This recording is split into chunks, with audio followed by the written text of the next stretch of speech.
I'll try to explain with few words what is exactly this karma, the word which I introduced. See, all the possibilities available in the cosmos, we call is agamya. We call that as agamya. All possibilities. You can become a fish, you can become a snake, you can become a man, you can become a god, you can become a whatever. All possibilities. We call that as agamya. And we call that as, maybe you can use the word, the much deeper word, the all possibilities which is available to you, not only in front of your awareness, not only about which you are aware. Now the words which I uttered, like a fish or a monkey or a donkey or a man, all these things are known to you. But there are many possibilities which are completely unknown to you. That we call sanjita. The whole thing, the whole is sanjita, and the possibilities in front of you is agamya, and you decided to play only with certain boundaries in this body. That is what we call prarabdha. See, when you came down, you decided to play with inside certain boundary. In that boundary, you decided to play. Maybe that boundary is what we can call prarabdha. And after coming here, you see so many possibilities in front of you. You try to accumulate. You try to acquire. Maybe that possibilities we can call as agamya. And this prarabdha itself as an intelligence to run your life, one big difficulty is you see too many agamya, means too many possibilities in front of you. Because of that, your trust over prarabdha is reduced. You think the prarabdha may not be that powerful to run your life because of the agamya, which is possibilities which is in front of your eyes. But I tell you, trusting that prarabdha is powerful and realizing will take away one important thing from your life, the continuous irritation. See, the constant irritation which you are carrying from morning till night is the gift of agamya. Is the gift of agamya. From morning till night, you can see in your life, the moment you come out of your bed until the moment you fall asleep, the constant irritation. We don't need somebody to do any mistake to jump on them. We are just waiting. We are just waiting. Anybody who comes in our presence will have our blessing. That constant irritation is because we are centered on agamya. Our energy, our inner space, if it is centered on prarabdha, it is not that we will not be working or relating with the possibilities. It's not that we will stop working. No. We will continue to work, but our base will be on prarabdha. We will not be carrying the constant irritation which we carry now. See, the constantly rejecting everything, constantly being irritated. This mood happens because of our agamya, because of our possibilities. Whenever in the ashram, whenever our ashramites do some mistake, first thing I tell them is, let him have freedom. That is the best punishment. Understand?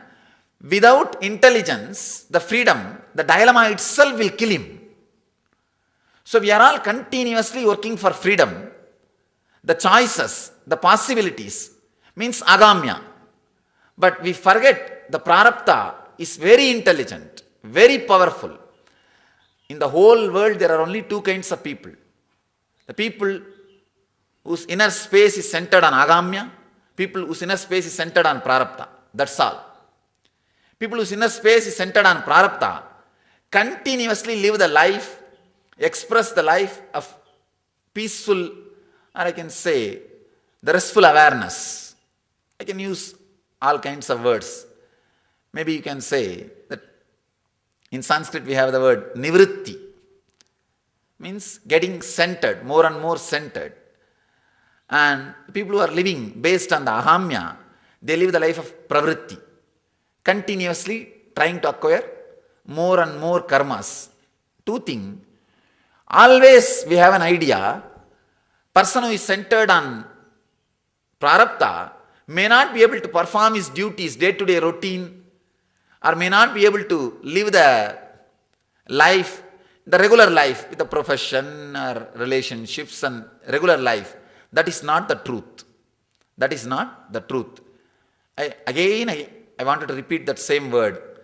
Being focused is side effect of dynamic consciousness. The dynamic consciousness will never bring laziness or dullness into you. It will be such an intense excitement, it is such an intense joy, it is such an intense expression of your being. Continuously, for no reason, you are inspired. See, now, the clutched mind, the mind which is based on agamya, will be inspired only by fear or greed. Early morning you can see you will come out of your dream state only if you have a strong desire. You can see in your life. Settling into the physical body and running the physical body out of fear or greed is what I call living the life based on agamya. Settling into the body and running your day-to-day life based on inspiration is what I call living enlightenment. It is possible. First I wanted to propose, it is possible. Let us analyze this one idea, it is possible. Then I will try to present few ideas, how to. Maybe then we will be able to experiment with this idea, how to. Now let us analyze this possibility. Even by your prarabdha, what happens then? See, no problem. You see, oh, you are saying living your life by agamya will be your prarabdha. No. Maybe driven by prarabdha. I see, one thing, how to find out whether I am living based on prarabdha or agamya, you will not carry that constant irritation. If you are carrying that constant irritation, be very clear, it is agamya based life. That's a scale. Every moment, your interaction with the life is Isha Vasyam Idam Sarvam. Whatever exists is life energy. Whatever exists is intense auspiciousness. So your every breathing, your every moment, if it adds Satchidananda to you, you are living based on prarabdha. Your every breathing, your every moment has to add more and more auspicious feeling in your being. If it adds more and more excitement, more and more auspiciousness, more and more joy in your being, you are living based on prarabdha. If it brings some irritation, some feeling of, put in the prison or suffocation, if these feelings are added, brought to your being, then surely you are living on agamya. But that may be driven by prarabdha, that's my question. No, it is purely your choice. It's purely whom you see. You see, the moment, as long as you feel that you exist, do you feel you exist? Then you have the choice. If you feel you don't, at one moment, you will not even have the feeling that you exist. That time you don't have choice. Till you feel that you exist, you have a choice. Do you have the feeling or the idea that you exist? Sometimes yes, sometimes. Whenever you have that feeling that you exist, you have a choice. Whenever you don't have the feeling, you do not have that awareness that you exist, you don't have the choice. Trying to increase the zone that you exist and live without being irritated, I can say without carrying that constant irritation, is the whole purpose of the spiritual life. You see, when you don't have that awareness that you exist in the deep sleep, you will not have that irritation. Not having that awareness that you exist is not goal. The goal or the ultimate truth we need to experience is having that clarity that I exist, but the irritation will not be there. The responsibility to take decisions, to take choices will be there. Suffering of dilemma will not be there. The essence, let me try to give the essence of the question which you are asking. the conditioning, before conditioning, the blissful self, then conditioning takes over the self. How to again unclutch? A small example, when the human beings started walking with two legs, the first monkey which started walking in two legs, that is a big breakthrough. You understand? It's a big breakthrough that all the monkeys are walking only in the four leg. Suddenly one monkey started walking in two legs, and that monkey was successful in walking, and it calls all the other monkeys and tells, we can walk in two legs, and this is an important thing, you should all do, two legs will be free. Naturally, all those monkeys would have laughed at that monkey, which was trying to teach, which was trying to tell something new. That whole incident would have been too small. But now, we understand that is the greatest breakthrough. Actually, when monkeys have started walking in the two legs, that's where the whole civilization is developed. Even our brain is developed only because we started walking in two legs. Very small thing, which was very small thing, has led to a great revolution or evolution. Same way, please understand that situation. That is the same situation now. I am trying to propose a simple thing. Just like how that monkey proposed, we can walk in two legs. I am proposing an important thing. We can live without mind. Very shocking, little disturbing, and naturally all kinds of questions that monkey faced, I have to face.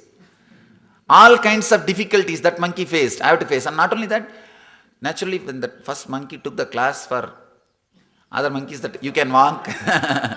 No, sorry, I'm not comparing, I'm just, you can walk in two legs.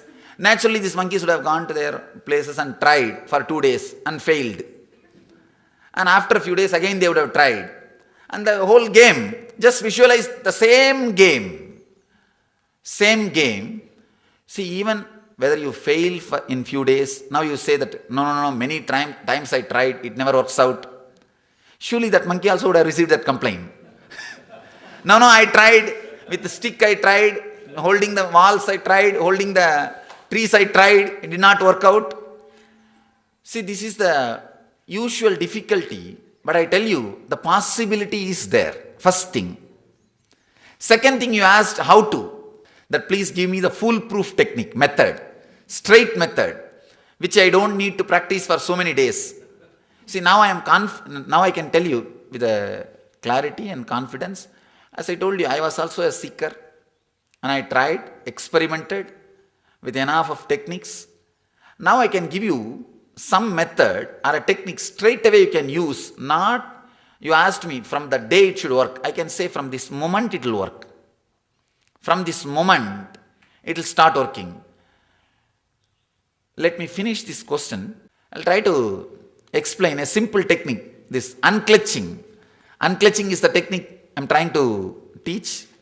Before entering into the technique, I wanted to clear the intellectual questions, and see, mainly I want all of you to understand the possibility. Once the possibility is understood, immediately we can enter into the technique how to. If the possibility itself is not understood, if you are not clear that it is possible, then even when you enter into the technique, you will be continuously entering into the, I can say, that negative mood. You will never be able to experiment the technique. You will never approach the technique with a sympathy. Oh, maybe it is possible. So I am just trying to spend few minutes so that the possibility is understood. Then we can enter into the technique. It is possible. See, the whole spirituality is nothing but again and again saying that it is possible in different words, in different methods, in different techniques. You said that you made one statement that I tried many techniques. It's not that those techniques does not work. For different beings, different people, different techniques work.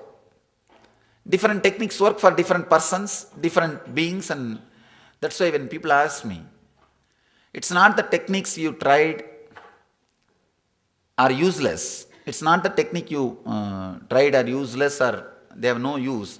They do have, surely they would have helped for some people, some beings.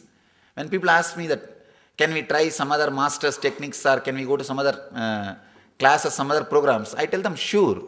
Pluck flowers from all gardens and make a beautiful bouquet for you. Sometimes, some techniques directly helps. Sometimes, some techniques may not help.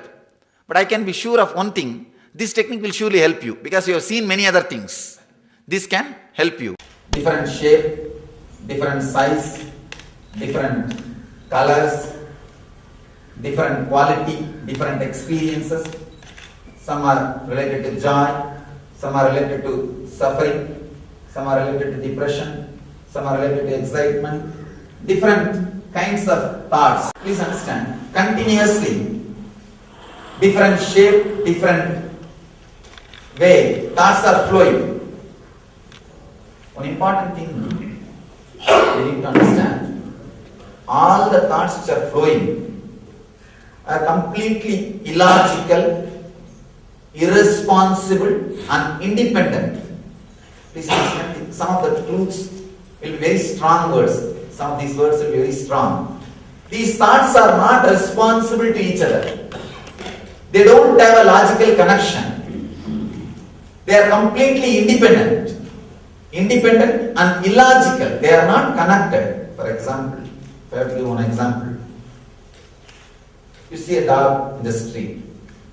Immediately you remember some dogs which you had as a pet or out which you used to be frightened in the young age. Then the memory of your young age. Then the teacher under whom you studied in your young age. Even when I say now, I give a simple logic base. But if you see your thoughts, it will not even have this much of logic. So the dog which you saw in the street and the teacher under whom you studied in the young age have no logical connection. Suddenly, from which logic your thoughts move to which logic, you have no idea. If you want to experiment, just now you can try. You take a paper and pen and write whatever goes on inside without editing for 2 minutes. Just 2 minutes. Without editing, like a Bragan software. In the modern days there are software medical professionals use for transcription. Whatever they talk will be transcribed. Just like that, if the software is connected to your mind, how it will completely transcribe. Same way, whatever goes on inside, try to transcribe. You will understand the thoughts which is flowing inside you are completely illogical, independent and irresponsible. Then what connects? What connects and gives you the kind of a feeling that it is continuous and logical? For example, if you believe your life is suffering, you will connect all the suffering and depressing thoughts and create the idea of pain shaft. Your whole life is a pain. I've seen when you ask people, how is your life? First thing they'll tell, oh, nobody has suffered like me. Even my enemy should not suffer like me. Means they catch all the incidents which created pain in their life and create a pain shaft. They believe their whole life is nothing but a pain shaft. Very rarely, when you are in a high mood, exciting mood, or when you are really in love with somebody or some object or with a life, you feel your whole life is a joy. At those moments you connect joyful moments, the exciting thoughts and create joy shaft. Life is a joy. The idea that life is a joy. Sometimes you create the idea life is a pain. See, what you believe. If you believe life is a pain, you will create an idea of pain shaft. If you believe life is a joy, you will create an idea life is a joy shaft. The depression which happened in us 10 years ago, the depression we experienced 8 years ago, the depression we experienced 4 years ago, the depression we experienced yesterday are independent incidents, our responses to independent incidents in our life, independent experiences. But when you connect all of them and see them together, you say my whole life is depression. This pain shaft or joy shaft, this is created out of your belief. If you see the exact thoughts moving as it is inside your inner space, they are neither right nor wrong. It is, that's all. It's an existence, reality. It's just flowing. But when you create some idea, when you want to restrict, when you want to frame them for future reference, you frame them either as pain shaft or joy shaft. The difficulty is not, you don't stop here. The moment you identify your life as a pain shaft, you try to break it. If you identify your life as a joy shaft, you try to elongate it. Neither you can elongate nor you can break. That's the problem, because the shaft does not exist in reality. It does not exist in reality. It's just imaginary. It is just your feeling. If it exists, you can break it. It does not exist. You try to break which is not there. You are trying to continuously fight with something which is not there, either joy shaft or with the pain shaft. Again and again we try to break the pain shaft. Trying to break the pain shaft brings one more pain. I have seen people after reading the books like Stop Worrying, Start Living. Now it's very easy to become a philosopher, thought which is completely impractical. I can give you some 4 or 5 tips how to become a philosopher. Thought completely impractically. Thought which you are not able to practice. See, when you are not able to practice, others also can't practice. So naturally you will be dangling the carrot. It will continue, the business will go on and on and on. So anyhow, these kind of philosophers, when you read these kind of books and try to stop worrying, that will become one more worry. I have seen people create one more worry, trying to stop worrying. I feel that worrying is a problem only when you start thinking that you have worry, you are worrying. Only when you identify it as a pain shaft, any pain is a pain. When it is just a reality, when it is an existence, when it is just flowing in your being, it has it never creates suffering in you. Somebody asked Ramana Maharshi. Ramana Maharshi is a great enlightened master, was from my native place. My native place boasts unbroken lineage of enlightened masters for the last 2000 years. Somebody, he had cancer the last moments of his life, and somebody asked him, Bhagavan, do you have pain? He says, pain is there but there is no suffering. Understand, the pain is translated into suffering only when you create a pain shaft, not otherwise. When you can experiment now in your life, if you have any pain, back pain or headache, just look that space without giving the idea or the name pain. Suddenly you will see that experience which you are having as pain will disappear. You can experiment now, straight away. Continuously our life, we are creating either pain shaft or joy shaft. The words are flowing, thoughts are flowing in our inner space. Creating joy shaft or creating pain shaft is what I call fighting with Maya. In Sanskrit we have a beautiful word, Maya means which is not there but which gives the suffering as if it is there. Even if he is not there, if he gives the suffering as if he is there, he is called Maya. It is called Maya. It is not there but it gives the suffering or the impression as if it is there. Continuously giving meaning to the thoughts which is arising in your being is the root cause of suffering. Let me give you a simple technique of unclenching. Please understand this simple technique of unclenching. What I mean by the word unclenching. When you sit, naturally there will be some thoughts. When the thoughts come, usually your mind will tend to connect it, identify it with some past pain or joy.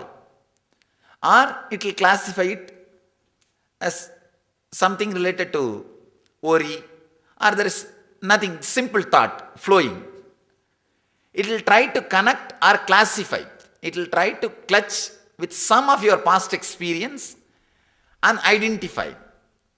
Now, just for a few moments, try this simple experiment. Any thought comes, do not clutch it with your past experience. Do not clutch it with your past suffering or joy. When words come out of your being, instead of giving meaning to it, just see the source of the sound. See, sounds are raising your inner space. The moment you give meaning, you become materialistic. If you look the source, you go towards the freedom. Just see for a few moments. Just try for a few moments. Anything rises in you, try to unclutch. Without clutching and connecting and creating a shaft, you may say, no, it is very difficult. This is also one more thought. The difficulty which you experienced 10 years ago, the difficulty which you experienced 9 years ago, the difficulty which you experienced yesterday are independent difficulties. Why should you connect all those difficulties and create an idea, this is difficult? So simply, this moment, there's a beautiful story by Ramakrishna Paramahamsa. Some 2 lakh people, 2 lakh warriors came to kill a king. In the fort, there's a huge fort. King was completely frightened. Oh, 2 lakh people, I'm all alone. He is just staying with 2-3 people. They will kill me. Then the Raja Guru, the master, he says, open one door, only one door. Through one door, surely only one person at a time can come. So stand this side and kill one by one. Over. Do not try to fight with the whole crowd. With your life also, do not try to fight with the whole agamya and prarabdha. You are fortunate that God has provided only one door. You can have, fortunately, whether you want or not, like it or not, you can have only one thought at a time. Am I right? Can you have 2 thoughts at a time? You can't. Maybe the gap is too small, so you can think you can have 2 thoughts. You can't. Whether you want or not, you can have only one thought at a time. Next thought has to be next thought. No other way. So only one thought can come out of your inner space at a time. So kill one by one. Over.